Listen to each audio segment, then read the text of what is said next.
Okay, I'm trying to figure out what I'm doing because I simply want to get through whatever I'm doing right now because I need to move along because I don't know what I'm doing. Who's like that besides me?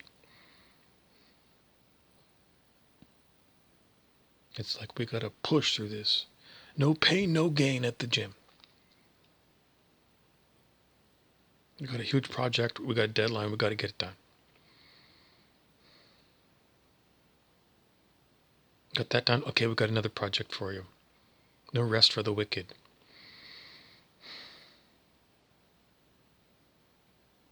This is never going to go very well for you, mister, because if you come to planet whatever, because I'm an extraterrestrial, we're going to eat you.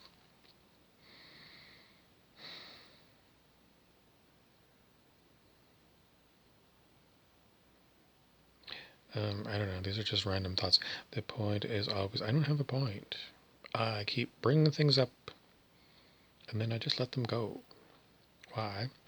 Because everybody else on YouTube or Instagram TV, if they're giving a talk, like TED Talks, TEDx Talks, they give you, an introduction, tell you what they're going to talk about. They talk about it all. They come to a conclusion, and then they wrap it all up by saying, okay, this is what I was going to talk about. This is what I talked about, and I wound it all up so you can go home and you had a perfect soundbite, and you got everything you needed. They told you how to think. If I just bring things up, then, they're just like things floating around in your mind now.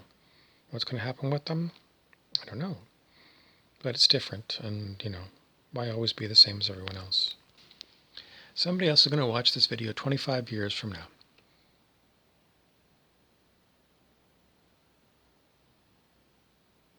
And 25 years from now, is it still going to be relevant? Yep. Orange hat means like hunter orange. In today's day and age, people still go out in the bush and they hunt animals.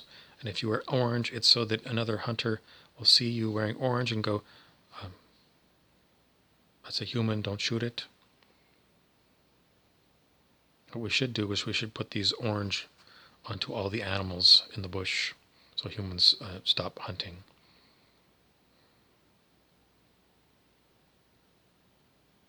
I can't tell you, but I know plenty of people in my town that think that the culture of my town is hunting.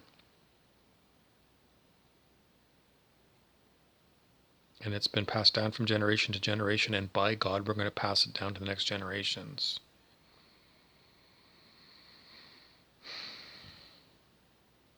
That's what men do. They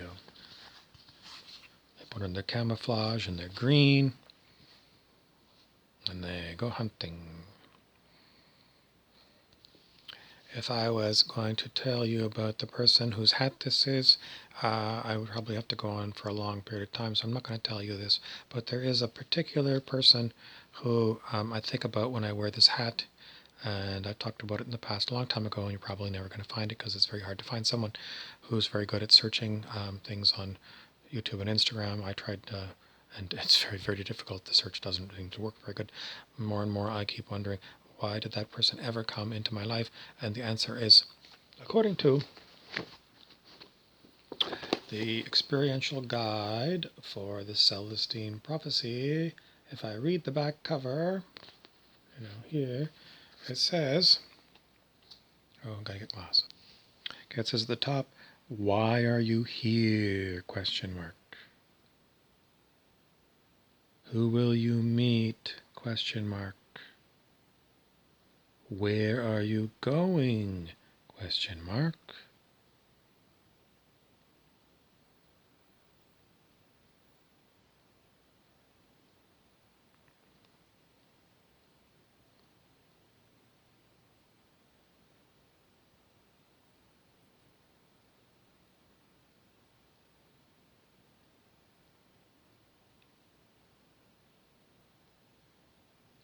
The last sentence on the back page here is, From the first insight, okay, there's insights in this book, The Celestine Prophecy. They're like insights. What's an insight? It's like something you learned. It's like teaching points, points to remember. So each insight is a point to remember.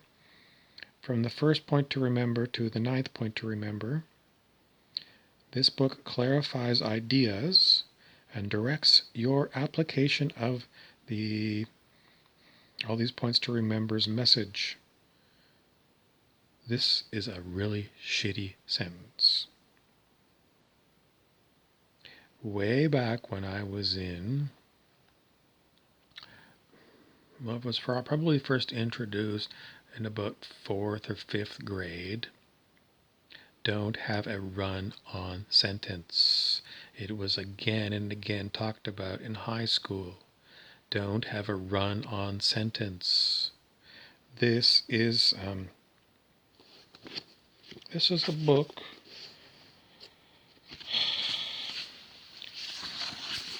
It's published by Warner Books, Time Warner Company.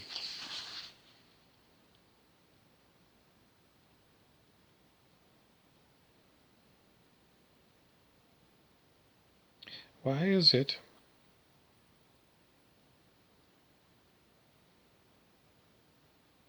that no one at Time Warner Books looked at this thing, looked at this back cover, and saw what I just saw? They never actually read out loud this long sentence, this run-on sentence.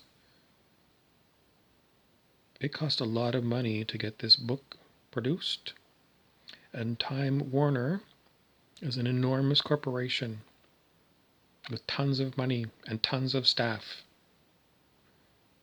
This is a marketing problem. Time Warner has got to... Anyway, the whole point is, why didn't anybody catch this sentence as being super long?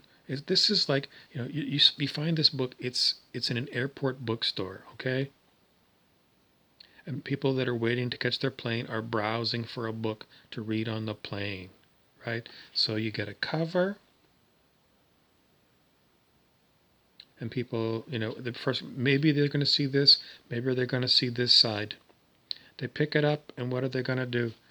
They're going to flip around. They're going to look at this back cover. They're going to look at the front cover. The front cover has got a bunch of endorsements from a bunch of people saying how good it is. They're trying to get you to buy the book. But seriously, if I read this last sentence on the back cover, and it's a run-on sentence, I'm going to go, you lost me. I'm not going to buy the book. Because with a run-on sentence, it means the whole book is run-on sentences, which is very hard to read. So I'm not going to buy the book. So regardless of how much good information is in here, I didn't buy the book.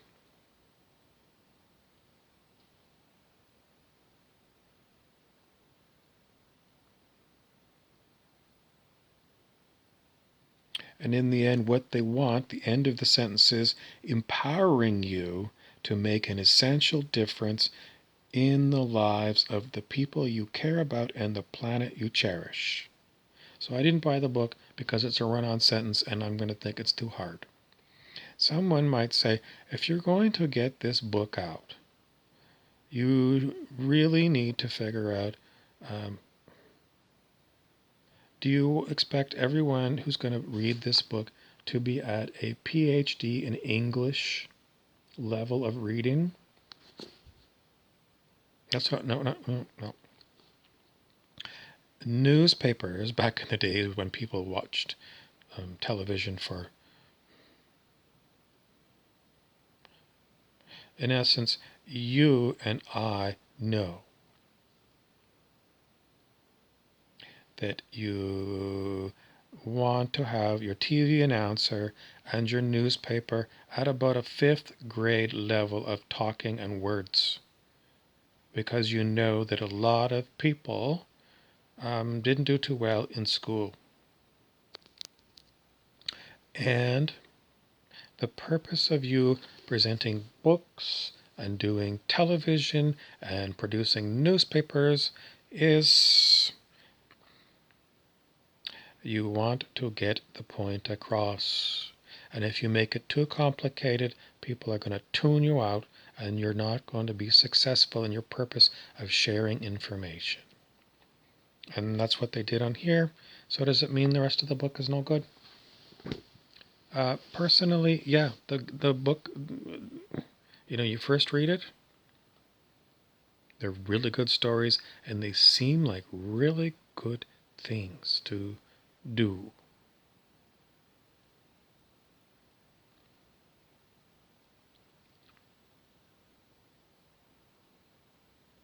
The problem is that I'm an advanced person. I'm very advanced, very advanced. Transcending the Levels of Consciousness by David R. Hawkins. And I have my person that muscle tests me. And the last time, it's not me, someone else muscle tested me to see where I am on the scale of consciousness, which is all about this book, which is all about spiritual enlightenment, becoming a Buddha or becoming a Jesus. And I got to tell you, the things that are talked about in this book and in this book, they're not appropriate for even me. Because it tells you to do things. And I look at it and I say, I can't do the things that you're talking about. And I have had 2 different people muscle test to see what my calibrated level of consciousness is according to the scale of human consciousness. And I'm way up there. I'm way up there. So what is the takeaway? Is this useful for you?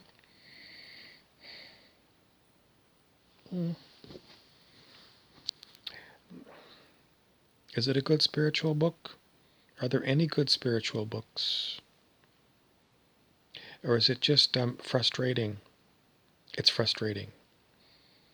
The James Redfield books are great stories, and if it worked the way that he writes the books and writes these, make it true for you, books. If it worked that way, geez, that would be awesome. But I just read in that book, you do this if this happens. This is our advice. And I look at the book and I look at James Redfield's name and I say, James Redfield, if you can do what you're writing, how come you don't know that I can't do it? I can't. Do I have a learning disability?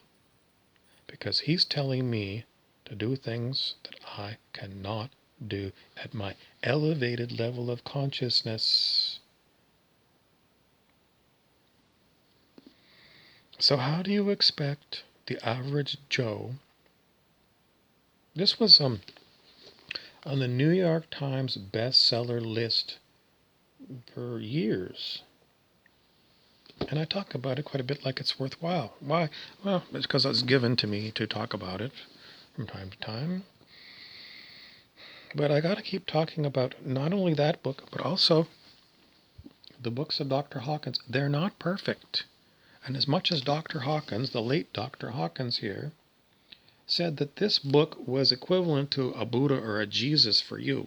He said, like these books, he calibrated them at like 999 out of 1,000 on the scale of human consciousness. That's a pile of shit, Dr. Hawkins. I'm sorry you're not alive anymore for me to talk to you on purpose, because on purpose is, I've found a lot of errors in his work. And there's a lot of errors in his work. Is it as good as we can get? Well, I don't have the hat, but our friend Christopher Isherwood, the novelist, who is the author of this book, I look at this book, it's very interesting, but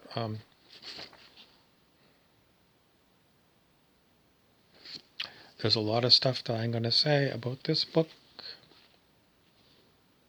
It's like these other books, it's full of stuff that is not grounded in our reality. It's not. It's like, whoa, I'm so impressed by this. This is real. It gives you all these concepts and terms. Sorry.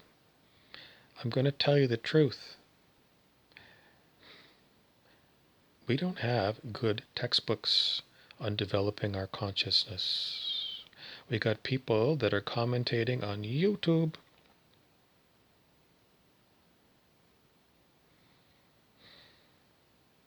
And they're saying, we're here to help you with your consciousness. And they're so lost. It is the blind leading the blind, And then the numbers say they got enormous numbers of followers. Why? They're just repeating stuff that other people have told them. And I know I do it on here too. Why? Because I don't know why. In other words, I'm not doing it. Somebody else is running the show, giving me the words to talk about, the hats to wear. Who is it? I can't tell you because I don't know and they're not telling me. But it certainly is not the way it's presented here on planet Earth. There is a huge mistake going on. And the mistake going on is we are being used. Conspiracy theory time. Where's my conspiracy theory? The conspiracy theory. Tin hat, tin foil, sky. Why are we here? We're here to help the planet and help each other.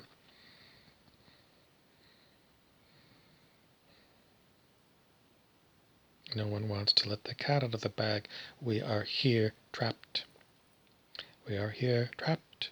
And they are blaming us for being in their trap. Who are they? I don't know. But I sometimes go down this path because maybe I have to go to Dolores Cannon. Dolores Cannon hypnotized maybe thousands of people in her lifetime, according to her story. And she said that our reality is got a lot of fake things in it. Holographic inserts, she said. And what she called backdrop people. It's like in the movies, the background people. They're not the movie stars. They don't talk, but they're in the background to make it seem more real. Or if you think of Star Trek, The Next Generation, where they've got a holodeck, and you go in the holodeck and they create the simulation of a bar, and there's customers in the bar. You turn the simulation off, and the customers in the bar disappear, and you've got bare walls with grids on them. That is what I'm saying. Our reality is we are living in that kind of reality, a Star Trek holodeck, where a lot of people are apparently in your life, and they're not real people. They're computer-generated people. Is it the Truman Show? I don't know, all these Hollywood movies keep pointing and pointing. A million different ones. He wants me to tell you about the movie Source Code with Jake Gyllenhaal. He was a soldier. He got shot up real bad, and basically he should have been like put to sleep like a dog that's got bad cancer that can't be cured, because no arms, no legs, maybe no eyes. The only thing left was his brain, and they wired him up because they wanted to use him and his brain that was still there. Is that the way it is here? We're being used, like at the beginning of the Matrix movies. It wasn't the beginning. Somewhere in the do you want a spoiler of the Matrix? I keep spoilering you, but it's an old movie. The Matrix, where all the humans are thinking that they're living in Earth, in a planet with indoors and outdoors. But when they show the picture, it's actually the bodies that are in pods, and the bodies are hooked up, you know, there's all kinds of wires coming out of their heads, and they're hooked up into a computer system that's, it's virtual reality. People that are playing virtual reality games where, they got the visors and whatever. Well, this is advanced virtual reality in the Matrix. And maybe we're already in advanced AI in the Matrix. It's a rabbit hole, and I've done so much tin hat for you today. But all I want to keep reminding you is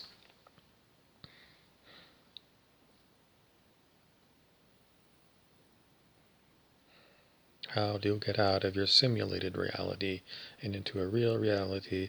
The answer at the front here where I am is I don't know. What is the agenda? It's probably to keep you in this matrix forever. Forever, forever, forever. And as much as other people keep talking about, well, we're going to the fifth dimension, we're going to build a new matrix, and I have another book over there somewhere.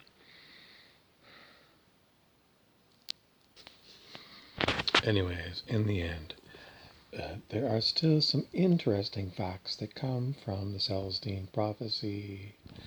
And those are the descriptions of major problem with humans, control drama. And there are 4 types of characters involved with control drama. Interrogators, those are people who, just like in a police interrogation, they're in your face. Then there is somebody who's even more aggressive than an interrogator, and that is, oh hell.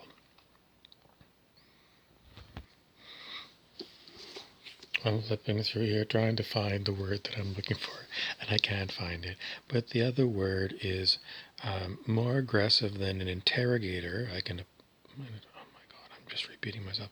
Is somebody who uses physical violence.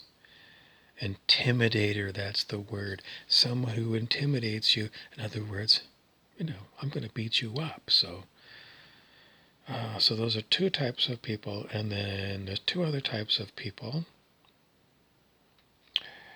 A poor me person, poor me, it means I'm voluntarily going to be whining about how bad my life is. And this comes about if somebody is an interrogator, I'm going to hurt you. Oh, poor me, I'm just a little tiny thing. Please don't hit me, please don't hit me. Kind of a defensive mechanism. And then if you're the interrogator in the police interrogation, the person that you're interrogating might become what's known as an aloof person. In other words, where were you last night? And the aloof person might be going like, I just can't remember. They're not wanting to engage with the interrogation. So what does it mean? Well, there is interesting information in these books if it could only be remembered by me.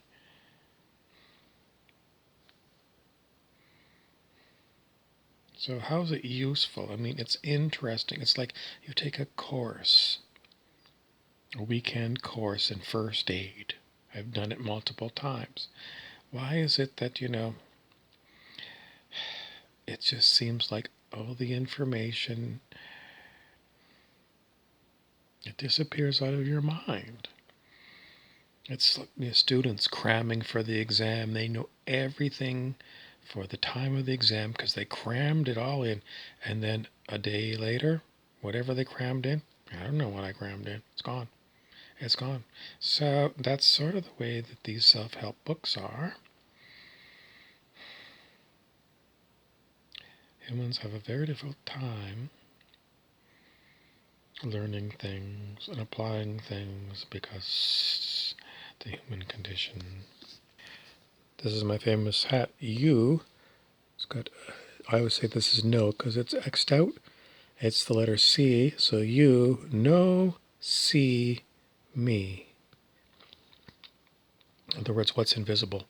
Okay, in the book, I just was flipping through looking for that word. I came across a section where there were people who were learning the Celestine prophecy stuff in the book, and they were at a restaurant, and there was a big kerfuffle among it was like a mother, a father, and a daughter that were the proprietors of the store, of the restaurant. Why do we have these problems getting words out? Because I'm tired? No, it's because I'm supposed to be making you laugh or something. Stupid. But the whole point was the two people that were talking about the Celestine prophecy were watching energy move between and among the proprietor's wife, and the daughter. In other words, they could see energy. It makes for a great story, but I gotta tell you, I don't see energy. And if you get the Celestine Prophecy movie, they know you can't see energy, because what they do amongst in the movie, they show the energy. Like they've got like computer animation of this supposed energy moving around between people to illustrate their point. But, in the book, they say people actually see energy. I don't see it. I first read this book quite a number of years ago. It's not my first copy of this book. It's interesting, very interesting, but I gotta tell you, the things that they say happen don't happen in my life. Some of the things do happen, like synchronicities, coincidences happen, incredible coincidences happen. Does it mean everything in the book? I can't tell you. All I know is I read a lot of stuff in there, and it's a great story, but for my life, I can't just take that book and have it happen to me the way that they say it is. I'm sorry. It just doesn't happen that way. I've also got King Clancy and Bear breathing down my neck. You don't see me. You don't see Bear, and you don't see Clancy. They're ghosts. But they talk to me all the time. Do you believe in ghosts? I'm not sure if they're ghosts. I mean, there's so many... There's a technology that's available that can be used to make you schizophrenic. Can put voices, synthetic telepathy, synthetic telekinesis. Telepathy is like sending thoughts without words. Telekinesis is moving something with your mind, moving this hat with your mind. And the synthetic means you use technology to do these kind of things. If you're not going to do that synthetically, then you're going to be a yogi like this guy in How to Know God, the yogic aphorisms of Patanjali, because apparently I've never met one of these yogis that can do these things, but it's always not that much talked about. But you read enough books, and is it ever shown in a movie? Maybe old-fashioned movies. Clancy is asking me to move along. It's time to go. Please tune in for my next talk about something. Fortean. What is Fortean? Charles Fort was somebody who, like me, was interested in really odd things, inexplicable things. William Shatner did a TV show called Weird or What. Mr. Spock, Leonard Nimoy, did his own version of this kind of show a long time ago. Governor Jesse Ventura of Minnesota did a show like this. It seems to be very popular. But Charles Fort did it a long time ago. So if it's Fortean, it means it's, this kind of Ripley's Believe It or Not.